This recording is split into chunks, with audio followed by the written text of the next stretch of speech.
ਇਕ ਓੰਕਾਰ ਸਤਨਾਮ ਕਰਤਾ ਪੁਰਖ ਨਿਰਭਉ ਨਿਰਵੈਰ ਅਕਾਲ ਮੂਰਤ ਅਜੂਨੀ ਸੈਭੰ ਗੁਰ ਪ੍ਰਸਾਦ। ਵਾਹਿਗੁਰੂ ਜੀ ਕਾ ਖਾਲਸਾ ਵਾਹਿਗੁਰੂ ਜੀ ਕੀ ਫਤਿਹ। ਸਰਦਾਰ ਕੁਲਬੀਰ ਸਿੰਘ ਜੀ ਕੌੜਾ ਦੀ ਰਚਨਾ ਤੇ ਸਿੱਖ ਵੀ ਨਿਕਲਿਆ ਗਿਆ। ਭਾਗ ਚੌਥਾ। ਚਿੱਤਰ ਸਾਡੀਆਂ ਅੱਖਾਂ ਨੂੰ ਬਹੁਤ ਚੰਗਾ ਲੱਗਦਾ ਤੇ ਤਸੱਲੀ ਵੀ ਦਿੰਦਾ ਕਿ ਅਸੀਂ ਤੇ ਚੰਗੇ ਕੰਮ ਕਰਕੇ ਸਵਰਗਾਂ ਵਿੱਚ ਹੀ ਜਾਵਾਂਗੇ, ਪਰ ਸਾਡਾ ਧੁਰ ਅੰਦਰ ਤੱਕ ਦਿਲ ਕੰਬ ਜਾਂਦਾ ਜਦੋਂ ਅਸੀਂ ਨਿਆਣੇ ਆਪਸ ਵਿੱਚ ਗੱਲਾਂ ਕਰਦੇ, ਯਾਰ ਕੱਲ ਮੈਂ ਇੱਕ ਚੂਹਾ ਮਾਰ ਦਿੱਤਾ ਸੀ, ਕਿਤੇ ਉਹਦਾ ਪਾਪ ਤਾਂ ਨਾ ਲੱਗੂ ਮੈਨੂੰ। ਦੂਜਾ ਕਹਿੰਦਾ, ਭਰਾਵਾ ਕੱਲ ਸਾਡੇ ਘਰ ਪ੍ਰਾਹੁਣੇ ਆਏ ਤੇ ਪਾਪਾ ਜੀ ਆਖਣ ਲੱਗੇ, ਜਾ ਬਾਹਰੋਂ ਆਪਣਾ ਲਾਲ ਕੁੱਕੜ ਵੱਡੀਆਂ ਖਾਰਾਂ ਵਾਲਾ ਫੜ ਕੇ ਲਿਆ। ਵੱਡਿਆ ਤੇ ਉਹਨੂੰ ਮੇਰੇ ਚਾਚੇ ਨੇ ਸੀ, ਪਰ ਫੜ ਕੇ ਤੇ ਮੈਂ ਹੀ ਲਿਆਇਆ ਸਾਂ ਨਾ। ਇਸ ਤਰ੍ਹਾਂ ਅਸੀਂ ਆਪਣੇ ਆਪ ਨੂੰ ਗੁਨਾਹਾਂ ਵਿੱਚ ਗਰਸੇ ਹੋਏ ਤੇ ਪਾਪੀ ਠਹਿਰਾਉਂਦੇ ਹੋਏ ਭਾਰੇ ਕਦਮਾਂ ਨਾਲ ਤੁਰੇ ਜਾਂਦੇ ਤੇ ਦਿਲ ਹੀ ਦਿਲ ਵਿੱਚ ਪਛਤਾਉਂਦੇ ਵੀ ਜਾਂਦੇ। ਇਸ ਤਰ੍ਹਾਂ ਸੋਚਾਂ ਵਿੱਚ ਡੁੱਬਿਆਂ ਨੂੰ ਸਾਨੂੰ ਪਤਾ ਹੀ ਨਾ ਲੱਗਦਾ ਕਿ ਕਦੋਂ ਸਾਡਾ ਸਕੂਲ ਆ ਗਿਆ। ਜਰਾ ਧਿਆਨ ਨਾਲ ਸੋਚੀਏ ਤਾਂ ਬ੍ਰਾਹਮਣ ਦੇ ਬਣਾਏ ਹੋਏ ਇਸ ਜਾਲ ਦੀ ਪੂਰੀ ਸਮਝ ਲੱਗ ਜਾਂਦੀ ਹੈ। ਬ੍ਰਾਹਮਣ ਨੇ ਕਿਹਾ, ਇੱਥੇ ਮੈਨੂੰ ਦਾਨ ਦਿਓ, ਸਵਰਗ ਵਿੱਚ ਤੁਹਾਨੂੰ ਕਈ ਹਜ਼ਾਰ ਗੁਣਾ ਵੱਧ ਮਿਲੇਗਾ। ਇੱਥੇ ਸ਼ਰਾਬ ਨਾ ਪੀਓ, ਪਰ ਨਾਲ ਹੀ ਇਹ ਲਾਲਚ ਵੀ ਦਿੱਤਾ ਕਿ ਸਵਰਗਾਂ ਵਿੱਚ ਤੁਹਾਨੂੰ ਸਾਰੇ ਸੁੱਖ ਮਿਲਣਗੇ ਜਿਹੜੇ ਇੱਥੇ ਮਨਾ ਹਨ। ਇਸ ਵਿੱਚ ਪਰ ਇਸਤਰੀ ਭੋਗ ਤੋਂ ਵੀ ਛੋਟ ਮਿਲ ਗਈ। ਗੱਲ ਕੀ, ਉਹ ਸਾਰੇ ਸੁੱਖ ਜਿਹੜੇ ਇਸ ਜਨਮ ਵਿੱਚ ਧਰਤੀ ਦੇ ਮਨਾ ਹਨ, ਪਰ ਸਵਰਗ ਵਿੱਚ ਉਹ ਆਮ ਹਨ। ਸ਼ਰਤ ਇਹ ਹੈ ਕਿ ਬ੍ਰਾਹਮਣ ਦੀ ਸੇਵਾ ਕਰਨੀ ਪਏਗੀ ਤੇ ਉਸ ਦੇ ਦੱਸੇ ਅਨੁਸਾਰ ਚੱਲਣਾ ਪਏਗਾ। ਬ੍ਰਾਹਮਣ ਦੇ ਇਸ ਸਿਧਾਂਤ ਨੂੰ ਲਗਭਗ ਸਾਰੇ ਹੀ ਧਰਮਾਂ ਨੇ ਆਪਣੇ ਆਪਣੇ ਢੰਗ ਨਾਲ ਅਪਣਾਇਆ ਹੈ। ਇਸਤਰੀ ਨੂੰ ਸਵਰਗ ਵਿੱਚ ਵੀ ਆਜ਼ਾਦ ਦਰਜਾ ਨਹੀਂ ਦਿੱਤਾ ਗਿਆ। ਸਵਰਗ ਵਿੱਚ ਵੀ ਇਸਤਰੀ ਭੋਗ ਦੀ ਹੀ ਵਸਤੂ ਹੈ। ਮੁਸਲਮਾਨ ਧਰਮ ਇਹ ਤਾਂ ਕਹਿੰਦਾ ਹੈ ਕਿ ਜੰਨਤ ਵਿੱਚ ਇੱਕ ਮੁਸਲਮਾਨ ਨੂੰ 70 ਪਰੀਆਂ ਮਿਲਣਗੀਆਂ, ਪਰ ਔਰਤ ਨੂੰ ਕਿੰਨੇ ਦਿਓ ਮਿਲਣਗੇ ਇਹ ਗੱਲ ਦਾ ਕੋਈ ਜ਼ਿਕਰ ਨਹੀਂ ਕਰਦਾ। ਮਨੁੱਖ ਇਸ ਆਸ ਤੇ ਜੀਂਦਾ ਹੈ ਕਿ ਭਾਵੇਂ ਮੈਨੂੰ ਇੱਥੇ ਕੋਈ ਸੁੱਖ ਨਹੀਂ ਮਿਲਿਆ, ਪਰ ਸਵਰਗ ਵਿੱਚ ਜਾ ਕੇ ਮੈਨੂੰ ਸਾਰੇ ਸੁੱਖ ਮਿਲਣਗੇ। ਇਸੇ ਲਈ ਹੀ ਅੱਖਾਂ ਮੀਟ ਕੇ ਮਨੁੱਖ ਧਰਮ ਵਿੱਚ ਵਿਸ਼ਵਾਸ ਕਰਦਾ ਜ਼ਿੰਦਗੀ ਗੁਜ਼ਾਰਦਾ ਹੈ। ਗੁਰਦੁਆਰਿਆਂ ਵਿੱਚ ਗ੍ਰੰਥੀ ਇਨ ਬਿਨ ਬ੍ਰਾਹਮਣ ਦੇ ਸਿਧਾਂਤ ਤੇ ਚੱਲਦਾ ਹੋਇਆ ਇਹੋ ਹੀ ਗੱਲਾਂ ਕਰਦਾ ਹੈ। ਗ੍ਰੰਥੀਆਂ ਅਤੇ ਕੀਰਤਨੀਆਂ ਦੀਆਂ ਇਹੋ ਜਿਹੀਆਂ ਗੱਲਾਂ ਵਿੱਚੋਂ ਗੁਰੂਆਂ ਦੇ ਸਿਧਾਂਤ ਤੇ ਜੀਵਨ ਜਾਚ ਹੌਲੀ ਹੌਲੀ ਅਲੋਪ ਹੁੰਦੀ ਜਾ ਰਹੀ ਹੈ ਤੇ ਸਿੱਖ ਵੀ ਹਿੰਦੂ ਹੀ ਬਣਦਾ ਜਾ ਰਿਹਾ ਹੈ। ਇਸ ਤਰ੍ਹਾਂ ਦੇ ਚਿੱਤਰਾਂ ਵਾਲਾ ਇਹ ਕੋਈ ਇਕੱਲਾ ਸ਼ਮਸ਼ਾਨ ਘਾਟ ਨਹੀਂ ਸੀ। ਇਸ ਸ਼ਹਿਰ ਵਿੱਚ ਜਿੰਨੇ ਵੀ ਸ਼ਮਸ਼ਾਨ ਘਾਟ ਹਨ, ਸਭ ਵਿੱਚ ਹੀ ਇਸ ਤਰ੍ਹਾਂ ਦੀ ਚਿੱਤਰਕਾਰੀ ਹੋਈ ਹੈ। ਬਲਕਿ ਹਰਿਆਣੇ ਵਿੱਚ ਤਾਂ ਇਸ ਤਰ੍ਹਾਂ ਦੇ ਕਈ ਚਿੱਤਰ ਸੀਮੈਂਟ ਦੇ ਵੀ ਬਣਾਏ ਹੋਏ ਹਨ। ਹਰਿਆਣੇ ਦੇ ਜੀਂਦ ਸ਼ਹਿਰ ਦੇ ਸ਼ਮਸ਼ਾਨ ਘਾਟ ਵਿੱਚ ਬਹੁਤ ਚਿੱਤਰ ਐਸੇ ਹਨ ਜਿਨ੍ਹਾਂ ਨੂੰ ਵੇਖ ਕੇ ਬੰਦੇ ਦੇ ਧੁਰ ਅੰਦਰ ਡਰ ਦੀ ਤਾਰ ਕਾਉਂਦ ਜਾਂਦੀ ਹੈ। ਆਪਣੇ ਬਚਪਨ ਦੇ ਵੇਖੇ ਹੋਏ ਚਿੱਤਰ ਮੈਂ ਅੱਜ ਤੱਕ ਨਹੀਂ ਭੁੱਲ ਸਕਿਆ। ਮੇਰਾ ਬਚਪਨ ਬਹੁਤ ਹੀ ਡਰ ਕੇ ਲੰਘਿਆ ਹੈ। ਵੱਡੇ ਹੋ ਕੇ ਵੀ ਕਿਸੇ ਦੀ ਅਰਥੀ ਨਾਲ ਜਾਣਾ ਪੈਂਦਾ ਹੈ ਤਾਂ ਇਹੀ ਚਿੱਤਰ ਅੱਗੋਂ ਦਿਸਦੇ ਹਨ। ਸਿੱਖਾਂ ਦੇ ਸ਼ਮਸ਼ਾਨ ਘਾਟ ਹਿੰਦੂਆਂ ਨਾਲ ਸਾਂਝੇ ਹੋਣ ਕਰਕੇ ਦੋਵਾਂ ਤੇ ਹੀ ਬਰਾਬਰ ਹਿੰਦੂ ਸੰਸਕ੍ਰਿਤੀ ਦਾ ਪ੍ਰਭਾਵ ਪੈਂਦਾ ਹੈ। ਭਾਵੇਂ ਸਿੱਖ ਜਿੰਨਾ ਮਰਜ਼ੀ ਆਖਣ ਸਾਡਾ ਧਰਮ ਵੱਖਰਾ ਹੈ, ਪਰ ਸ਼ਮਸ਼ਾਨ ਘਾਟਾਂ ਦਾ ਡਰ ਤਾਂ ਇੱਕੋ ਜਿਹਾ ਹੀ ਹੈ। ਭਾਵੇਂ ਬਾਣੀ ਕੁਝ ਵੱਖਰਾ ਵੀ ਕਹਿੰਦੀ ਹੋਵੇ ਤਾਂ ਵੀ ਸਿੱਖ ਹਿੰਦੂ ਸੋਚ ਨਾਲ ਰਲਗੱਡ ਹੋਏ ਬਿਨਾਂ ਨਹੀਂ ਰਹਿ ਸਕਦੇ। ਸ਼ਹਿਰਾਂ ਵਿੱਚ ਤਾਂ ਬਾਤਾਂ ਸੁਣਾਉਣ ਵਾਲੀ ਦਾਦੀ ਵੀ ਹਿੰਦੂ ਤੇ ਸਿੱਖ ਦੀ ਇੱਕੋ ਹੀ ਹੁੰਦੀ ਹੈ। ਫਿਰ ਦੋਵਾਂ ਧਰਮਾਂ ਦਾ ਫਰਕ ਕਿਵੇਂ ਉੱਭਰ ਕੇ ਸਾਹਮਣੇ ਆਵੇ? ਅਸਲ ਵਿੱਚ ਹਿੰਦੂਆਂ ਵਾਂਗ ਜੈਨ ਧਰਮ ਵਿੱਚ ਵੀ ਪਾਪ ਤੇ ਪਾਪ ਦੀ ਸਜ਼ਾ ਇੰਨੀ ਵਾਰ ਲੋਕਾਂ ਸਾਹਮਣੇ ਦੁਹਰਾਈ ਗਈ ਹੈ ਕਿ ਹਰ ਜੈਨੀ ਆਪਣੇ ਆਪ ਨੂੰ ਕਸੂਰਵਾਰ ਤੇ ਸਜ਼ਾ ਦਾ ਭਾਗੀ ਸਮਝਦਾ ਹੈ ਤੇ ਇਸ ਤਰ੍ਹਾਂ ਘੋਰ ਨਰਕ ਦੇ ਡਰ ਤੋਂ ਡਰਿਆ ਰਹਿੰਦਾ ਹੈ। ਮਿੰਨੀ ਦੀਆਂ ਇਸ ਤਰ੍ਹਾਂ ਦੀਆਂ ਚੜ੍ਹਦੀ ਕਲਾ ਵਾਲੀਆਂ ਗੱਲਾਂ ਉਹਨਾਂ ਨੂੰ ਹੌਸਲਾ ਦਿੰਦੀਆਂ ਸਨ, ਪਰ ਇਹ ਤਰੰਗ ਥੋੜ੍ਹੇ ਸਮੇਂ ਦੀ ਹੀ ਹੁੰਦੀ। ਜਦੋਂ ਉਹਨਾਂ ਨੂੰ ਖਿਆਲ ਆ ਜਾਂਦਾ ਕਿ ਇਹ ਗੱਲਾਂ ਦਾ ਕਿਸੇ ਬਰਡ ਐਂਡ ਰਸਲ ਨੇ ਕਹੀਆਂ ਹਨ, ਜੈਨੀਆਂ ਦੇ ਕਿਸੇ ਗੁਰੂ ਨੇ ਥੋੜ੍ਹਾ ਆਖੀਆਂ ਹਨ, ਇਹ ਵਿਚਾਰ ਆਉਂਦਿਆਂ ਹੀ ਉਹਨਾਂ ਦਾ ਮੂੰਹ ਭੈੜਾ ਜਿਹਾ ਹੋ ਜਾਂਦਾ ਤੇ ਨਰਕ ਦਾ ਡਰ ਫਿਰ ਉਹਨਾਂ ਤੇ ਭਾਰੂ ਹੋ ਜਾਂਦਾ। ਜੇ ਇਹੋ ਹੀ ਗੱਲ ਕੋਈ ਜੈਨੀ ਗੁਰੂ ਕਹਿੰਦਾ ਫਿਰ ਉਹ ਮੰਨਣਯੋਗ ਹੋਣੀ ਸੀ। ਈਸਾਈਆਂ ਦਾ ਕੀ ਹੈ, ਉਹ ਤਾਂ ਐਵੇਂ ਹੀ ਕਈ ਗੱਲਾਂ ਇੱਧਰ ਉੱਧਰ ਦੀਆਂ ਕਰਦੇ ਰਹਿੰਦੇ ਹਨ। ਈਸਾਈ ਧਰਮ ਜਾਂ ਕੋਈ ਹੋਰ ਧਰਮ ਜੈਨ ਧਰਮ ਦੇ ਪਾਏ ਦੇ ਥੋੜ੍ਹਾ ਹਨ। ਬਸ ਬਿਲਕੁਲ ਇਹੋ ਗੱਲ ਹੀ ਸਿੱਖ ਧਰਮ ਦੀ ਹੈ। ਸਿੱਖ ਪਰਿਵਾਰਾਂ ਵਿੱਚ ਵੀ ਲਗਭਗ ਇਹੋ ਜਿਹੀਆਂ ਗੱਲਾਂ ਹੀ ਹੁੰਦੀਆਂ ਹਨ। ਸਿੱਖ ਕਿਸੇ ਵਿਦਵਾਨ ਦੀ ਗੱਲ ਨਾਲੋਂ ਅਨਪੜ੍ਹ ਕਥਾਵਾਚਕ ਦੀ ਗੱਲ ਨੂੰ ਜ਼ਿਆਦਾ ਧਿਆਨ ਨਾਲ ਸੁਣਦੇ ਹਨ। ਸਾਹਿਬ ਸ੍ਰੀ ਗੁਰੂ ਗ੍ਰੰਥ ਸਾਹਿਬ ਜੀ ਵਿੱਚ ਕਈਆਂ ਥਾਵਾਂ ਤੇ ਸਵਰਗ ਨਰਕ ਦਾ ਖੰਡਨ ਹੈ ਤੇ ਕਈ ਥਾਈਂ ਨਹੀਂ। ਡਰ ਤੇ ਅਣਜਾਣਿਆ ਭਊ ਸਿੱਖਾਂ ਦੇ ਮਨਾਂ ਵਿੱਚ ਵੀ ਬੈਠਾ ਹੋਇਆ ਹੈ। ਡਰ ਤੇ ਅਣਜਾਣਿਆ ਭਉ ਸਿੱਖਾਂ ਦੇ ਮਨਾਂ ਵਿੱਚ ਵੀ ਬੈਠਾ ਹੋਇਆ ਹੈ। ਇਸੇ ਲਈ ਹੀ ਸਿੱਖ ਤੇ ਇਥੋਂ ਤੱਕ ਕਿ ਅੰਮ੍ਰਿਤਧਾਰੀ ਸਿੰਘ ਵੀ ਸਮਾਧਾਂ ਤੇ ਮੜੀਆਂ ਆਦਿ ਥਾਵਾਂ ਤੇ ਮੱਥਾ ਟੇਕ ਦਿੰਦੇ ਹਨ। ਵਡਭਾਗ ਸਿੰਘ ਦੇ ਡੇਰੇ, ਧੀਰ ਮੱਲੀਆਂ ਤੇ ਰਾਮ ਰਾਈਆਂ ਦੇ ਡੇਰੇ ਤੇ ਜਿੱਥੇ ਜਾਣਾ ਤਾਂ ਕਿ ਸੁਪਨੇ ਵਿੱਚ ਵੀ ਇਹਨਾਂ ਥਾਵਾਂ ਦਾ ਧਿਆਨ ਮਨ ਵਿੱਚ ਲਿਆਉਣਾ ਤੇ ਇਹਨਾਂ ਨਾਲ ਕੋਈ ਮੇਲ ਮਿਲਾਪ ਰੱਖਣਾ ਸਿੱਖ ਧਰਮ ਵਿੱਚ ਮਨ੍ਹਾ ਹੈ। ਉੱਥੇ ਅੰਮ੍ਰਿਤਧਾਰੀ ਸਿੰਘ ਸ਼ਬਦ ਪੜ੍ਹਦੇ ਜਾਂਦੇ ਹਨ। ਇਸ ਵਿਗਿਆਨਕ ਯੁੱਗ ਵਿੱਚ ਵੀ ਕਈ ਸਿੱਖ ਕਹਿੰਦੇ ਹਨ ਕਿ ਸੁਲਤਾਨਪੁਰ ਲੋਧੀ ਇੱਕ ਐਸੀ ਜਗ੍ਹਾ ਹੈ ਜਿੱਥੇ ਤਈਆ ਤਾਪ ਕੈਦ ਕੀਤਾ ਹੋਇਆ ਹੈ।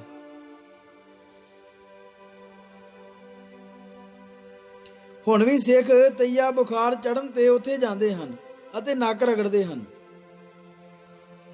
ਇਸ ਵਿਗਿਆਨਕ ਯੁੱਗ ਵਿੱਚ ਵੀ ਸਿੱਖਾਂ ਦੇ ਅਨਪੜ੍ਹਤਾ ਦੀ ਦਲਦਲ ਵਿੱਚ ਨਿੱਘਰ ਜਾਣ ਦੀਆਂ ਨਿਸ਼ਾਨੀਆਂ ਮੌਜੂਦ ਹਨ। ਅਸਲ ਵਿੱਚ ਸਿੱਖ ਉਹ ਰਿਹਾ ਹੀ ਨਹੀਂ ਜੋ ਗੁਰੂ ਨਾਨਕ ਦੇਵ ਜੀ ਦੇ ਬਾਅਦ ਵਿੱਚ ਗੁਰੂ ਗੋਬਿੰਦ ਸਿੰਘ ਜੀ ਨੇ ਖੰਡੇ ਬਾਟੇ ਦਾ ਅੰਮ੍ਰਿਤ ਛਕਾ ਕੇ ਸਜਾਇਆ ਸੀ। ਹੁਣ ਤਾਂ ਇਹ ਭੁਲੇਖਿਆਂ, ਭੇਖ ਤੇ ਗਲਤਫਹਿਮੀ ਦਾ ਸ਼ਿਕਾਰ ਇੱਕ ਪੁਤਲਾ ਮਾਤਰ ਪ੍ਰਾਣੀ ਹੈ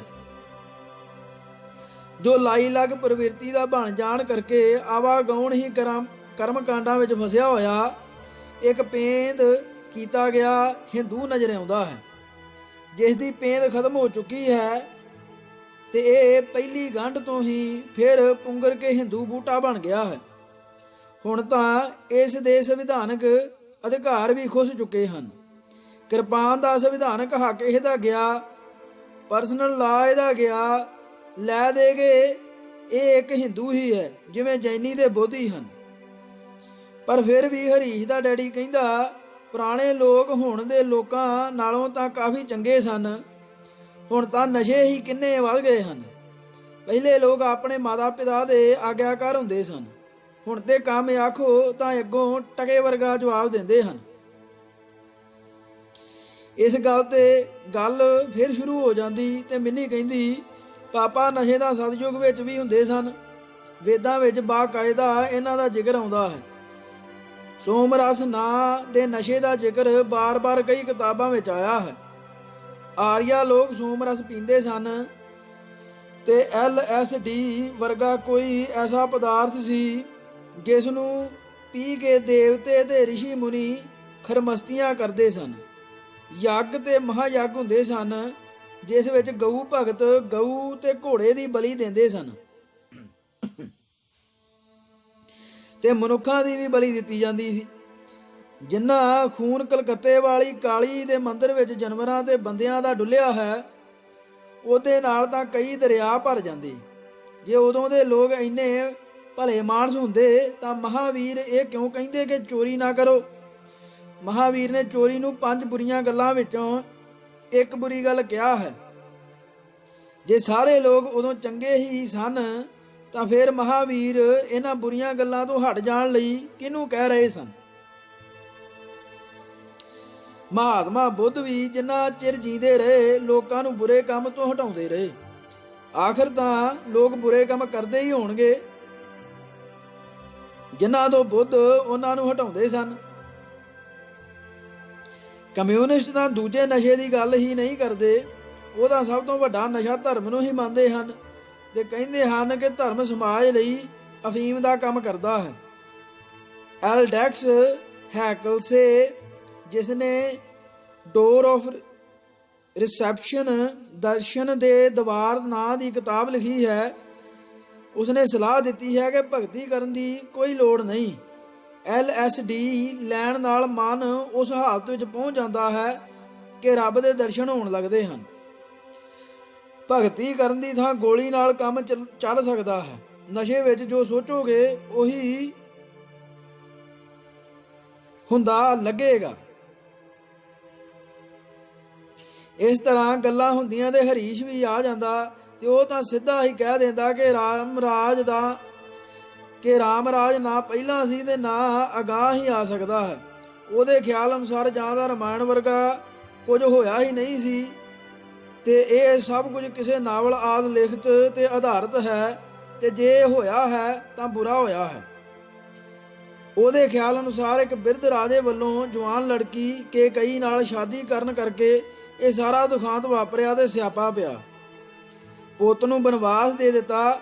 ਪੁੱਤ ਵੀ ਐਡਾ ਝੁੱਡੂ ਕਿ ਬੇਇਨਸਾਫੀ ਅੱਗੇ ਝੁਕ ਗਿਆ, ਪਰ ਅੱਗੋਂ ਲੜਨ ਲਈ ਤਿਆਰ ਨਹੀਂ ਹੋਇਆ। ਪੀੜ੍ਹੀ ਦਰ ਪੀੜ੍ਹੀ ਰਾਮ ਦੀ ਕਦਰ ਇਸੇ ਕਰਕੇ ਹੀ ਹੈ ਕਿਉਂਕਿ ਉਸਨੇ ਪਿਤਾ ਦੀ ਗਲਤ ਗੱਲ ਵੀ ਮੰਨ ਲਈ ਤੇ ਅੱਗੋਂ ਵਿਰੋਧ ਨਹੀਂ ਕੀਤਾ। ਹਰ ਬੁੱਢੇ ਨੂੰ ਉਹਦੀ ਇਹ ਹੀ ਗੱਲ ਚੰਗੀ ਲੱਗਦੀ ਹੈ ਤੇ ਰਹਿੰਦੀ ਦੁਨੀਆ ਤੱਕ ਲੱਗੀ ਹੀ ਜਾਣੀ ਹੈ, ਕਿਉਂਕਿ ਹਰ ਬੁੱਢਾ ਇਹ ਹੀ ਚਾਹੁੰਦਾ ਹੈ ਕਿ ਮੇਰਾ ਪੁੱਤ ਮੇਰੀ ਹਰ ਗੱਲ ਮੰਨੀ ਜਾਵੇ, ਭਾਵੇਂ ਮੈਂ ਸਿਆਹੀ ਕਰਾਂ ਜਾਂ ਸਫੈਦੀ ਕਰਾਂ, ਬਸ ਉਹ ਅੱਗੋਂ 7 ਵਚਨ ਜੀ ਹੀ ਆਖੇ। ਹਰੀਸ਼ ਦੇ ਇਹ ਕਹਿਣ ਦੀ ਦੇਰ ਹੀ ਹੁੰਦੀ ਕਿ ਦੋਵੇਂ ਬੁੱਢੇ ਅੱਖਾਂ ਪਾੜ ਕੇ ਹਰੀਸ਼ ਵੱਲ ਵੇਖਣ ਲੱਗ ਪੈਂਦੇ, ਜਿਵੇਂ ਹਰੀਸ਼ ਇਹ ਗੱਲ ਦਸ਼ਰਥ ਦੀ ਨਹੀਂ ਉਹਨਾਂ ਦੀ ਹੀ ਕਰ ਰਿਹਾ ਹੋਵੇ। ਫਿਰ ਇੱਕ ਬੁੱਢਾ ਕਹਿੰਦਾ, ਰਾਮਚੰਦਰ ਜੀ ਨੂੰ ਕੋਈ ਰਾਜ ਕਰਨ ਦੀ ਲਾਲਸਾ ਥੋੜੀ ਸੀ, ਉਹਨਾਂ ਦਾ ਆਪਣੇ ਪਿਤਾ ਦੇ ਕਹੇ ਹੋਏ ਬਚਨਾਂ ਤੇ ਫੁੱਲ ਚੜਾਉਣਾ ਚਾਹੁੰਦੇ ਸਨ ਜਾਂ ਚੜਾਏ ਸਨ। ਜੇ ਰਾਜ ਦੀ ਲਾਲਸਾ ਨਹੀਂ ਸੀ ਤਾਂ ਫਿਰ ਧੋਬੀ ਦੇ ਆਖੇ ਗਰਭਵਤੀ ਸੀਤਾ ਨੂੰ ਘਰੋਂ ਕਿਉਂ ਕੱਢਿਆ? ਮਿੰਨੀ ਸਹਿਜ ਸੁਭਾਅ ਪੁੱਛ ਲੈਂਦੀ। ਹਰੀਸ਼ ਕਹਿੰਦਾ, ਇਸੇ ਕਰਕੇ ਹੀ ਕਿ ਜਨਤਾ ਵਿੱਚ ਰਾਮ ਦੀ ਵਡਿਆਈ ਬਣੀ ਰਹੇ। ਜਿਸ ਤਰ੍ਹਾਂ ਰਾਜ ਕਰਨ ਲਈ ਹਰ ਰਾਜਾ ਕਿਸੇ ਨੂੰ ਵੀ ਦਾਅ ਤੇ ਲਾ ਦਿੰਦਾ ਹੈ, ਇੱਥੇ ਰਾਮ ਨੇ ਆਪਣੀ ਪਤਨੀ ਨੂੰ ਦਾਅ ਤੇ ਲਾ ਕੇ ਆਪਣੀ ਸਾਖ ਖਰਾਬ ਹੋਣ ਤੋਂ ਬਚਾ ਲਈ। ਨਹੀਂ ਤਾਂ ਗਰਭਵਤੀ ਪਤਨੀ, ਜਿਸ ਦੀ ਇੱਕ ਵਾਰ ਅਗਨੀ ਪ੍ਰੀਖਿਆ ਵੀ ਹੋ ਚੁੱਕੀ ਸੀ, ਨੂੰ ਘਰੋਂ ਕੱਢਣਾ ਕਿੱਥੋਂ ਤੱਕ ਦਾ ਇਨਸਾਫ ਸੀ? ਅਗਨੀ ਪ੍ਰੀਖਿਆ ਲੈ ਕੇ ਵੀ ਸੀਤਾ ਸ਼ੱਕੀ ਹੀ ਰਹੀ। ਇਹ ਵੀ ਤਾਂ ਰਾਜਨੀਤੀ ਹੀ ਸੀ। ਜਿਹੜਾ ਭਰਤ ਨੂੰ 14 ਸਾਲ ਖੜਾਵਾਂ ਤੇ ਬਿਠਾਈ ਛੱਡਿਆ, ਰਾਮ ਨੇ ਲక్ష్మణ ਨੂੰ ਸਰੂਪਨਖਾ ਦਾ ਨੱਕ ਵੱਢਣ ਦੀ ਇਜਾਜ਼ਤ ਦੇ ਦਿੱਤੀ। ਸਗੋਂ ਰਾਵਣ ਚੰਗਾ ਰਿਹਾ ਜਿਹਨੇ ਬਦਲਾ ਨਹੀਂ ਲਿਆ, ਨਹੀਂ ਤਾਂ ਸੀਤਾ ਦਾ ਨੱਕ ਤਾਂ ਕੱਟ ਹੀ ਸਕਦਾ ਸੀ, ਤੇ ਇਸ ਲਈ ਉਹ ਹੱਕ ਬਜਨਾਬ ਜਾਂ ਹੱਕ ਬਜਾਨਬ ਵੀ ਸੀ। ਜੇ ਰਾਮ ਜੀ ਦੀ ਨਜ਼ਰ ਵਿੱਚ ਉਹ ਸ਼ੱਕੀ ਹੀ ਸੀ ਤਾਂ ਫਿਰ ਉਸ ਭਗਵਾਨ ਰੂਪੀ ਰਾਮ ਵਿੱਚ ਤੇ ਆਮ ਪਤੀ ਵਿੱਚ ਕੀ ਫਰਕ ਹੋਇਆ? ਅਸਲ ਵਿੱਚ ਰਾਮ ਦੀ ਜੇ ਕੋਈ ਕਦਰ ਅੱਜ ਹਿੰਦੂ ਸਮਾਜ ਵਿੱਚ ਹੈ ਤਾਂ ਉਹ ਸਿਰਫ ਇਸ ਕਰਕੇ ਹੈ ਕਿ ਉਸਨੇ ਮਨੂ ਸਮ੍ਰਿਤੀ ਦਾ ਪਾਲਣ ਕੀਤਾ, ਜੋ ਹਿੰਦੂਆਂ ਨੂੰ ਬਹੁਤ ਹੀ ਚੰਗਾ ਲੱਗਦਾ ਹੈ। ਨਹੀਂ ਤਾਂ ਰਾਮ ਦੀ ਸਾਰੀ ਕਹਾਣੀ ਇੱਕ ਨਿੱਜੀ ਜਿਹੀ ਹੈ ਤੇ ਨਿੱਜੀ ਕਹਾਣੀਆਂ ਵਿੱਚ ਕੋਈ ਦਿਲਚਸਪੀ ਨਹੀਂ ਲੈਂਦਾ। ਨਾਲੇ ਜਦੋਂ ਸੀਤਾ ਜੀ ਨੂੰ ਰਾਵਣ ਕੋਲੋਂ ਛੁਡਾ ਲਿਆ ਸੀ ਤਾਂ ਰਾਮ ਜੀ ਨੇ ਤਾਂ ਉਦੋਂ ਹੀ ਮੂੰਹ ਪਾੜ ਕੇ ਆਖ ਦਿੱਤਾ ਸੀ ਕਿ ਐ ਔਰਤ, ਤੂੰ ਇਹ ਨਾ ਸਮਝੀ ਕਿ ਮੈਂ ਤੇਰੇ ਕਰਕੇ ਲੰਕਾ ਨਾਲ ਯੁੱਧ ਛੇੜਿਆ ਸੀ। ਮੈਂ ਤਾਂ ਮਰਿਆਦਾ ਦਾ ਪਾਲਣ ਕੀਤਾ ਹੈ। ਅਜੇ ਵੀ ਕੋਈ ਸ਼ੱਕ ਦੀ ਗੁੰਜਾਇਸ਼ ਬਾਕੀ ਬਚਦੀ ਹੈ। ਮਿੰਨੀ ਇਹ ਕਹਿ ਕੇ ਇੱਕ ਤਰ੍ਹਾਂ ਨਾਲ ਹਰੀਸ਼ ਦੀ ਮਦਦ ਕਰ ਦਿੰਦੀ ਤੇ ਇਸ ਤਰ੍ਹਾਂ ਗੱਲ ਅੱਗੇ ਤੁਰ ਪੈਂਦੀ। ਹਰੀਸ਼ ਕਹਿੰਦਾ, ਹਿੰਦੂ ਧਰਮ ਵਿੱਚ ਸ਼ਕਤੀਸ਼ਾਲੀ ਰਾਜਾ ਪਾਪ ਤੇ ਪੁੰਨ ਤੋਂ ਪਰੇ ਜੋ ਮੰਨਿਆ ਗਿਆ ਹੈ, ਇਸ ਸਿਧਾਂਤ ਅਨੁਸਾਰ ਹੀ ਕਿ ਕਈ ਦੀ ਗੱਲ ਨਾ ਮਨਜ਼ੂਰ ਵੀ ਕੀਤੀ ਜਾ ਸਕਦੀ ਹੈ। ਉਸ ਦਾ ਪੁੱਤਰ ਭਰਤ ਤਾਂ ਅੱਗੇ ਹੀ ਰਾਮਚੰਦਰ ਜੀ ਦੇ ਨਾਲ ਹੀ ਸੀ। ਫਿਰ ਉਹ ਮੇਰੇ ਵੱਲ ਸਿੱਧਾ ਹੋ ਪੈਂਦਾ, ਕੁਲਬੀਰ ਤੁਸੀਂ ਵੀ ਰਾਮ ਨੂੰ ਮੰਨਦੇ ਹੋ? ਮੈਂ ਕਹਿੰਦਾ ਨਹੀਂ, ਅਸੀਂ ਤਾਂ ਗੁਰੂ ਗ੍ਰੰਥ ਸਾਹਿਬ ਜੀ ਨੂੰ ਹੀ ਮੰਨਦੇ ਹਾਂ, ਹੋਰ ਕਿਸੇ ਨੂੰ ਨਹੀਂ। ਪਰ ਵਿੱਚੋਂ ਮੈਨੂੰ ਇਸ ਤਰ੍ਹਾਂ ਲੱਗਦਾ ਜਿਵੇਂ ਮੈਂ ਝੂਠ ਬੋਲ ਰਿਹਾ ਹਾਂ, ਕਿਉਂਕਿ ਦੀਵਾਲੀ ਤੋਂ ਪਹਿਲਾਂ ਹੀ ਕਈ ਦਿਨ ਸਾਡੇ ਘਰ ਪਿੰਨੀਆਂ ਤੇ ਪੇਠੇ ਵਰਗੀਆਂ ਸਿਆਲੂ ਮਠਿਆਈਆਂ ਬਣਦੀਆਂ ਸਨ ਤੇ ਮੇਰਾ ਸਾਰਾ ਪਰਿਵਾਰ ਬੜੇ ਉਤਸ਼ਾਹ ਨਾਲ ਦੀਵਾਲੀ ਵਾਲੇ ਦਿਨ ਨੱਠ ਕੇ ਦੀਵੇ ਤੇ ਮੋਮਬੱਤੀਆਂ ਜਗਾਉਂਦਾ ਸੀ। ਮੇਰੀ ਮਾਤਾ ਤਾਂ ਆਪਣੇ ਡੰਗਰਾਂ ਵਾਲੀ ਰੂੜੀ ਤੇ ਵੀ ਦੀਵਾ ਜਗਾ ਆਉਂਦੀ ਸੀ ਤੇ ਕਹਿੰਦੀ ਸੀ ਕਿ ਅੱਜ ਦੇ ਦਿਨ ਰੂੜੀ ਤੇ ਦੀਵਾ ਜਗਾਈਏ ਤਾਂ ਮਾਲ ਡੰਗਰ ਤੰਦਰੁਸਤ ਰਹਿੰਦਾ ਹੈ। ਫਿਰ ਹਰੀਸ਼ ਮੈਨੂੰ ਅਗਲਾ ਸਵਾਲ ਕਰ ਦਿੰਦਾ, ਜੇ ਮੰਨਦੇ ਨਹੀਂ ਤਾਂ ਫਿਰ ਦੁਸ਼ਹਿਰਾ ਦੀਵਾਲੀ ਕਿਉਂ ਮਨਾਉਂਦੇ ਹੋ? ਮੈਨੂੰ ਇਸ ਤਰ੍ਹਾਂ ਲੱਗਦਾ ਜਿਵੇਂ ਮੇਰੀ ਚੋਰੀ ਫੜੀ ਗਈ ਹੋਵੇ ਤੇ ਮੈਂ ਫਟ ਕਹਿੰਦਾ, ਅਸੀਂ ਰਾਮਚੰਦਰ ਕਰਕੇ ਥੋੜਾ ਮਨਾਉਂਦੇ ਹਾਂ। ਉਸ ਦਿਨ ਤਾਂ ਸਾਡੇ 6ਵੇਂ ਗੁਰੂ ਜੀ ਨੂੰ ਜਹਾਂਗੀਰ ਦੀ ਕੈਦ ਅਤੇ ਗਵਾਲੀਅਰ ਦੇ ਕਿਲੇ ਵਿੱਚੋਂ ਰਿਹਾਈ ਮਿਲੀ ਸੀ। ਇਹ ਗੱਲ ਮੈਂ ਕੁਝ ਮਹੀਨੇ ਪਹਿਲਾਂ ਹੀ ਕਿਸੇ ਕਿਤਾਬ ਵਿੱਚ ਪੜ੍ਹੀ ਸੀ, ਜਿਸ ਨੂੰ ਇੱਥੇ ਵਰਤ ਕੇ ਮੈਂ ਸ਼ਰਮਿੰਦਾ ਹੋਣੋਂ ਬਚਿਆ ਸਾਂ। ਪਰ ਮੈਂ ਅੱਜ ਵੀ ਦਾਅਵੇ ਨਾਲ ਕਹਿ ਸਕਦਾ ਹਾਂ ਕਿ 90% ਸਿੱਖਾਂ ਨੂੰ ਅਜੇ ਵੀ ਇਸ ਗੱਲ ਦਾ ਪਤਾ ਨਹੀਂ। ਜੇ ਦੀਵਾਲੀ ਵਾਲੇ ਦਿਨ ਹੀ ਤੁਹਾਡਾ ਗੁਰੂ ਜੇਲ੍ਹ ਵਿੱਚੋਂ ਛੁੱਟਿਆ ਸੀ ਤਾਂ ਤੁਸੀਂ ਇਹਨੂੰ ਜ਼ਰੂਰ ਦੀਵਾਲੀ ਵਾਲੇ ਦਿਨ ਹੀ ਮਨਾਉਣਾ ਹੈ, ਇੱਕ ਅੱਧਾ ਦਿਨ ਅੱਗੇ ਪਿੱਛੇ ਨਹੀਂ ਸੀ ਕਰ ਸਕਦੇ। ਮੈਂ ਝੱਟ ਕਹਿੰਦਾ, ਲੈ ਇਦਾਂ ਕੋਈ ਦਿਨ ਤਿਉਹਾਰ ਅੱਗੇ ਪਿੱਛੇ ਕਿਵੇਂ ਹੋ ਸਕਦਾ ਹੈ? ਤੇ ਫਿਰ ਮਦਦ ਵਾਸਤੇ ਮਿੰਨੀ ਵੱਲ ਵੇਖਦਾ, ਪਰ ਉਹ ਚੁੱਪ ਰਹਿੰਦੀ। ਪਰ ਤੁਹਾਡੀ ਇੱਕ ਲੜਾਈ ਸ਼ਾਇਦ ਫਿਰੋਜ਼ਪੁਰ ਦੀ ਕਿ ਪਤਾ ਨਹੀਂ ਮੁਕਤਸਰ ਦੀ ਗਰਮੀਆਂ ਵਿੱਚ ਹੋਈ ਸੀ, ਪਰ ਤੁਸੀਂ ਉਹਨੂੰ ਹਰ ਸਾਲ ਸਿਆਲ ਦੇ ਠੰਡ ਜਾਂ ਸਭ ਤੋਂ ਠੰਡੇ ਮਹੀਨੇ ਮਾਘ ਵਿੱਚ ਮਨਾਉਂਦੇ ਹੋ। ਪਰ ਤੁਹਾਡੀ ਇੱਕ ਲੜਾਈ ਸ਼ਾਇਦ ਫਿਰੋਜ਼ਪੁਰ ਦੀ ਕਿ ਪਤਾ ਨਹੀਂ ਮੁਕਤਸਰ ਦੀ ਗਰਮੀਆਂ ਵਿੱਚ ਹੋਈ ਸੀ, ਪਰ ਤੁਸੀਂ ਉਹਨੂੰ ਹਰ ਸਾਲ ਸਿਆਲ ਦੇ ਸਭ ਤੋਂ ਠੰਡੇ ਮਹੀਨੇ ਮਾਘ ਵਿੱਚ ਮਨਾਉਂਦੇ ਹੋ। ਜੇ ਤੁਸੀਂ ਕਿਸੇ ਤਿਉਹਾਰ ਨੂੰ 6 ਮਹੀਨੇ ਅਗਾਂਹ ਪਿਛਾਂ ਕਰ ਸਕਦੇ ਹੋ ਤਾਂ ਗੁਰੂ ਜੀ ਦੀ ਰਿਹਾਈ ਦੀ ਖੁਸ਼ੀ ਮਨਾਉਣ ਵਾਲਾ ਦਿਨ ਦੀਵਾਲੀ ਤੋਂ ਇੱਕ ਦਿਨ ਅੱਗੇ ਜਾਂ 5 ਦਿਨ ਪਿੱਛੇ ਨਹੀਂ ਸੀ ਕਰ ਸਕਦੇ। ਮੈਂ ਨਿਰਉੱਤਰ ਹੋ ਜਾਂਦਾ ਤੇ ਸੋਚਣ ਲੱਗ ਪੈਂਦਾ ਕਿ ਇਹਨੂੰ ਮੁਕਤਸਰ ਦੀ ਮਾਘੀ ਦਾ ਕਿਵੇਂ ਪਤਾ ਹੈ। ਫਿਰ ਮੈਨੂੰ ਯਾਦ ਆਉਂਦਾ, ਉਹ ਮੈਂ ਹੀ ਤਾਂ ਇਹਨੂੰ ਇਹ ਸਾਰੀ ਗੱਲ ਦੱਸੀ ਸੀ ਜਦੋਂ ਇੱਕ ਰੋਹ ਦੀ ਖੀਰ ਬਣਾਉਣ ਲਈ ਮੇਰੇ ਫਾਰਮ ਵਿੱਚ ਗੰਨਿਆਂ ਦੀ ਰੋਹ ਲੈਣ ਆਇਆ ਸੀ। ਇਸ ਤਰ੍ਹਾਂ ਮੈਂ ਸ਼ਰਮਿੰਦਾ ਜਿਹਾ ਹੋ ਕੇ ਚੁੱਪ ਕਰ ਜਾਂਦਾ ਤੇ ਹਰੀਸ਼ ਮਿੰਨੀ ਨੂੰ ਕਹਿੰਦਾ, ਮਿੰਨੀ ਨੂੰ ਵੇਖ ਲਈ, ਇਹਨਾਂ ਸਿੱਖਾਂ ਨੇ ਵੀ ਆਪਣੇ ਜੈਨੀਆਂ ਵਾਂਗ ਹਿੰਦੂ ਰੂਪੀ ਅਜਗਰ ਦੇ ਮੂੰਹ ਵਿੱਚ ਚਲੇ ਜਾਣਾ ਹੈ ਤੇ ਜਿੱਦਾਂ ਆਪਾਂ ਨੂੰ ਪਤਾ ਨਹੀਂ ਨਾ ਲੱਗਾ, ਇਹਨਾਂ ਸਿੱਖਾਂ ਨੂੰ ਵੀ ਨਹੀਂ ਲੱਗਣਾ। ਇਹ ਸਖਤ ਟਿੱਪਣੀ ਸੁਣ ਕੇ ਮੈਂ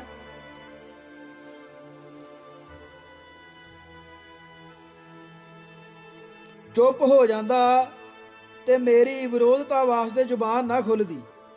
ਪਤਾ ਨਹੀਂ ਗੱਲ ਸੱਚੀ ਸੀ ਜਾਂ ਮੇਰਾ ਗਿਆਨ ਹੀ ਘੱਟ ਸੀ। ਮੇਰੀ ਜੀਭ ਨੂੰ ਤਾਲਾ ਲੱਗ ਜਾਂਦਾ ਤੇ ਮੈਂ ਕੁਝ ਨਾ ਬੋਲ ਸਕਦਾ। ਮਿੰਨੀ ਸਿਰਫ ਇੰਨਾ ਹੀ ਕਹਿੰਦੀ, ਹਾਂ ਇਹ ਤੇ ਹੈ। ਬਾਕੀ ਸਾਰੇ ਬੁੱਢੇ ਜੈਨੀ ਡਿਗਰ ਵੇਖੀ ਜਾਂਦੇ, ਬਲਕਿ ਅਸੀਂ ਸਾਰੇ ਹੀ ਇੱਕ ਦੂਜੇ ਵੱਲ ਵੇਖੀ ਜਾਂਦੇ ਤੇ ਬੋਲਦੇ ਕੁਝ ਨਾ, ਪਰ ਮੇਰੇ ਅੰਦਰ ਇੱਕ ਯੁੱਧ ਜਿਹਾ ਚੱਲਣ ਲੱਗ ਪੈਂਦਾ ਤੇ ਮੇਰਾ ਦਿਲ ਇਹ ਕਦੇ ਨਾ ਮੰਨਦਾ ਕਿ ਸਿੱਖ ਵੀ ਕਦੇ ਨਿਕਲੇ ਜਾ ਸਕਦੇ ਹਨ। ਸਾਡੀਆਂ ਕੁਰਬਾਨੀਆਂ ਬਹੁਤ ਹਨ, ਅਸੀਂ ਜੈਨੀਆਂ ਵਾਂਗ ਨਹੀਂ ਨਿਕਲੇ ਜਾ ਸਕਦੇ। ਜੈਨੀਆਂ ਨੇ ਮਨੁੱਖਤਾ ਲਈ ਕੀਤਾ ਹੀ ਕੀ ਹੈ। ਪਤਾ ਨਹੀਂ ਮੇਰੇ ਮੂੰਹ ਕਿਵੇਂ ਇਹ ਲਫ਼ਜ਼ ਉੱਚੀ ਸਾਰੀ ਨਿਕਲ ਜਾਂਦੇ। ਪਰ ਹਰੀਸ਼ ਕਹਿੰਦਾ, ਕੁਰਬਾਨੀ ਤਾਂ ਬੱਕਰਿਆਂ ਦੀ ਵੀ ਬਹੁਤ ਹੁੰਦੀ ਹੈ, ਪਰ ਅੱਜ ਤੱਕ ਕਦੇ ਕਿਸੇ ਬੱਕਰੇ ਦੀ ਕਬਰ ਬਣੀ ਵੇਖੀ ਹੈ ਜਿਸ ਤੇ ਦੀਵੇ ਜਗਦੇ ਹੋਣ? ਤੁਸੀਂ ਤਾਂ ਭਾਰਤ ਦੇ ਬੱਕਰੇ ਹੋ, ਕੀ ਤੁਹਾਡੀ ਸਿੱਖਾਂ ਦੀ ਕੁਰਬਾਨੀ ਤੇ ਬੱਕਰਿਆਂ ਦੀ ਕੁਰਬਾਨੀ ਵਿੱਚ ਕੋਈ ਫਰਕ ਹੈ? ਬੱਕਰਿਆਂ ਨੂੰ ਛੋਲੇ ਚਾਰੇ ਮੋਟੇ ਕੀਤੇ ਤੇ ਵੱਢ ਲਿਆ, ਤੁਹਾਨੂੰ ਫੌਜ ਵਿੱਚ ਭਰਤੀ ਕੀਤਾ, ਬੱਕਰਿਆਂ ਵਾਂਗ ਹੀ ਤੁਹਾਡੀ ਪਰਵਰਿਸ਼ ਕੀਤੀ ਤੇ ਜੰਗ ਵਿੱਚ ਝੋਕ ਦਿੱਤਾ। ਨਾ ਅੱਜ ਤੱਕ ਬੱਕਰਿਆਂ ਨੇ ਵੱਢਣ ਵੇਲੇ ਇਤਰਾਜ਼ ਕੀਤਾ ਹੈ ਤੇ ਨਾ ਤੁਸੀਂ ਹੀ ਕਰਦੇ ਹੋ। ਬੱਕਰਿਆਂ ਨੂੰ ਵੀ ਕੁਰਬਾਨੀ ਦਾ ਫਖਰ ਹੈ, ਤੁਹਾਨੂੰ ਵੀ ਹੈ। ਅੰਗਰੇਜ਼ਾਂ ਨੇ ਤੁਹਾਨੂੰ ਫੌਜ ਵਿੱਚ ਭਰਤੀ ਕਰਕੇ ਤੁਹਾਡੇ ਨਾਲ ਦੂਜੀ ਸੰਸਾਰ ਜੰਗ ਲੜੀ, ਪਰ ਅਖੀਰ ਤੁਹਾਨੂੰ ਬੱਕਰੇ ਸਮਝ ਕੇ ਭਾਰਤ ਸਰਕਾਰ ਨੂੰ ਸੌਂਪ ਕੇ ਚਲੇ ਗਏ। ਹੁਣ ਤੁਸੀਂ ਭਾਰਤ ਸਰਕਾਰ ਦੇ ਬੱਕਰੇ ਹੋ। ਵਾਹੀ ਤੇ ਫਾਹੀ ਤੋਂ ਬਿਨਾ ਹੋਰ ਤੁਹਾਨੂੰ ਆਉਂਦਾ ਹੀ ਕੀ ਹੈ।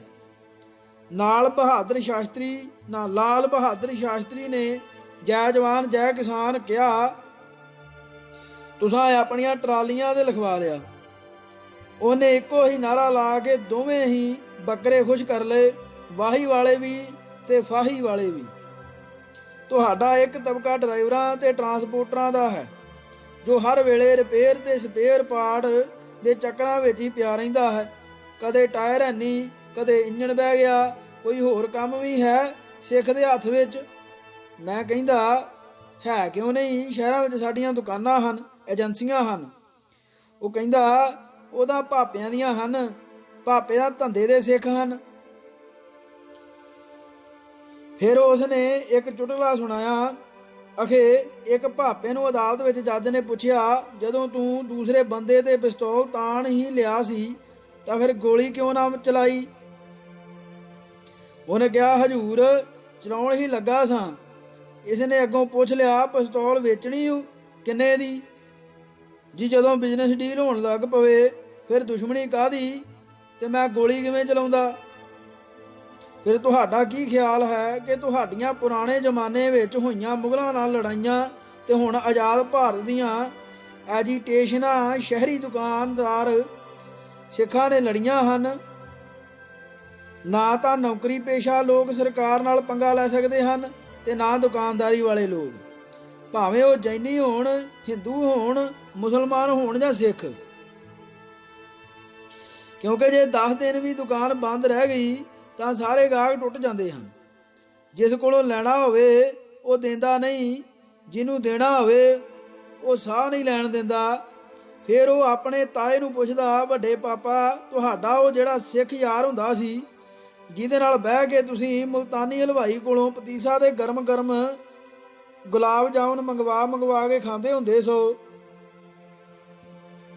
ਉਹ ਜਿਹੜਾ ਐਤਵਾਰ ਵਾਲੇ ਦਿਨ ਵੀ 3-4 ਵਾਰ ਆਪਣੀ ਬੰਦ ਦੁਕਾਨ ਤੇ ਆ ਕੇ ਬੈਠਾ ਰਹਿੰਦਾ ਹੁੰਦਾ ਸੀ, ਜਿਹਨੂੰ ਤੁਸੀਂ ਆਂਦੇ ਹੁੰਦੇ ਹੋ ਐਤਵਾਰ ਦੇ ਘਰ ਟਿਕ ਜਾਇਆ ਕਰ, 7ਵੇਂ ਦਿਨ ਤੇ ਇੱਕ ਛੁੱਟੀ ਕਰ ਲਿਆ ਕਰ। ਤੇ ਉਹ ਆਂਦਾ ਹੁੰਦਾ ਸੀ, ਜੇ ਅੱਜ ਵੀ ਦੁਕਾਨ ਖੁੱਲੀ ਹੁੰਦੀ ਤੇ 4 ਪੈਸੇ ਆਉਂਦੇ ਹੀ ਨਾ, ਘਰ ਬਹਿ ਕੇ ਮੈਂ ਕੀ ਕਰਨਾ ਸੀ।